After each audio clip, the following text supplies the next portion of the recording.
Selamat datang di Novel Bersuara. Sebuah cerita yang berjudul Bunda, Bukan Wanita Malam. Episode 38. Oleh autor Kolom Langit. Dengan If sebagai pengisi suara. Selamat mendengarkan.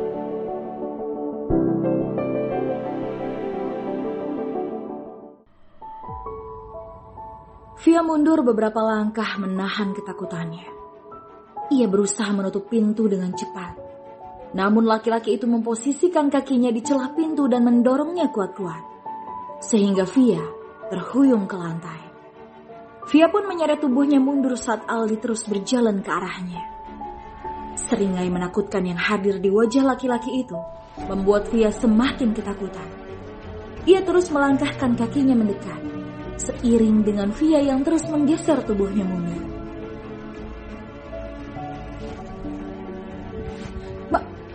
Mau apa kau kemari? Tanya Via terbata-bata. Mas Wira tidak ada. Aku tahu Wira belum pulang dari luar kota. Dan aku sudah mengawasimu sejak beberapa hari ini. Bukankah aku tidak boleh melewatkan kesempatan emas ini? Ucapnya dengan suara pelan. Via semakin ketakutan tatkala menyadari apa maksud pria jahat di depannya. Aldi, seorang pria yang pernah akan membayar jasanya di hari pertama bekerja di tempat hiburan. Mendapat tawaran seorang gadis perawan dari pemilik tempat hiburan, membuat laki-laki itu rela membayar dengan harga yang sangat mahal. Namun, malam itu Via berhasil melarikan diri, sehingga Aldi murka dan berniat mendapatkan Via dengan cara apapun. Bahkan ia tak peduli, walaupun status Via adalah istri dari temannya. Via tak sanggup berkata-kata lagi. Yang ada hanya ketakutan. Ingin berteriak minta tolong pun percuma. Rumah Wira memiliki taman luas dan jarak dengan rumah lain yang cukup jauh. Sehingga mustahil jika ada yang mendengarnya. Aldi semakin mendekat. Ia menatap Via dari ujung kaki ke ujung kepala. Seorang wanita muda yang baginya lumayan cantik dan mempesona dengan kepolosannya. Kau harus membayar kerugianku untuk malam itu. Ucapnya dengan seringai tipis. Via segera bangkit. Ia hendak berlari menuju kamar belakang di mana ponsel dan tasnya berada. Namun, baru beberapa langkah Aldi sudah berhasil menariknya. Via masih berusaha memberontak. Namun semakin kuat Aldi mencengkram tangannya. Tolong lepaskan aku. Lirih Via berusaha melepaskan diri. Ia mendorong tubuh Aldi hingga mundur beberapa langkah. Namun Aldi semakin menjadi. Ia melayangkan tamparan keras ke wajah wanita itu, di kanan dan kiri. Via terhuyung ke lantai, dengan bekas tamparan yang memerah di kedua sisi wajah dan penuh tetes darah yang keluar dari sudut bibirnya. Mas Wira. Gumam Via memanggil nama suaminya, yang mana membuat Aldi terkekeh sinis. Untuk apa kau memanggil nama suamimu? Bukankah pernikahanmu dengan Wira hanya sebuah status palsu? Dengan menahan sakit, Via berusaha menjauh dari Aldi dengan menyeret kakinya di lantai. Namun Aldi menarik rambutnya dengan keras. Via pun meringis kesakitan, seraya mencoba melepas tangan Aldi. Bukankah kau mau uang?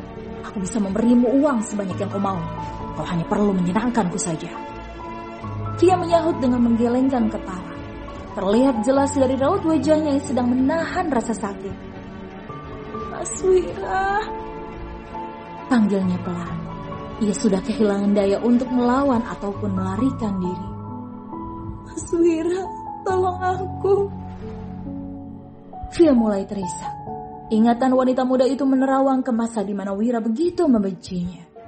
Satu hal yang Via tahu, walaupun sang suami teramat membencinya, namun tak pernah sekalipun Wira menamparnya seperti yang dilakukan Aldi sekarang. Teruslah memanggil Wira, karena itu percuma. Wira tidak ada di sini. Tolong lepaskan aku. Via mengatupkan kedua tangannya, mencoba memohon sekali lagi. Namun Aldi bergeming. Melepasmu. Aku sudah lama menunggu saat ini. Satu tangan Aldi menarik pakaian yang dikenakan Via. Akan tetapi Via tetap berusaha mempertahankannya. Ia menangis pilu. Dalam hati sungguh tak rela jika tubuhnya disentuh oleh seorang yang bukan suaminya. Via melayangkan sebuah tendangan ke arah paling mematikan laki-laki itu. Aldi pun meringis kesakitan. Via segera menyeret langkahnya menjauh dari Aldi dan tanpa sengaja menabrak sebuah guci antik sehingga suara pecahannya menggema di dalamnya. Via kembali tersungkur di lantai. Matanya berair. Ia menoleh ke arah di mana Aldi kembali berjalan ke arahnya. Kini, Via tak punya daya lagi untuk melepaskan diri. "Bunda!" teriak Lila sambil menangis. Sepertinya gadis itu sedang bermimpi buruk. Mendengar suara Lila membuat Opa dan Oma yang sedang duduk bersama di ruang keluarga segera menoleh pada gadis kecil yang sedang tertidur di sebuah sofa, tak jauh dari mereka. Tuan Gunawan segera mendekat pada cucunya itu dan mengusap wajahnya. "Lila kenapa, nak?" tanyanya lembut. "Bunda, ilmu Bunda." Suara tangisannya yang kencang membuat seisi penghuni rumah itu terkejut. Selama 1 minggu tinggal di rumah itu, tidak pernah sekalipun Lila terbangun dari tidurnya dan menangis. Oma pun segera membawa Lila ke pangkuannya, namun ia sangat sulit ditenangkan. Lila terus menangis, memanggil bundanya. "Bunda." Bersambung.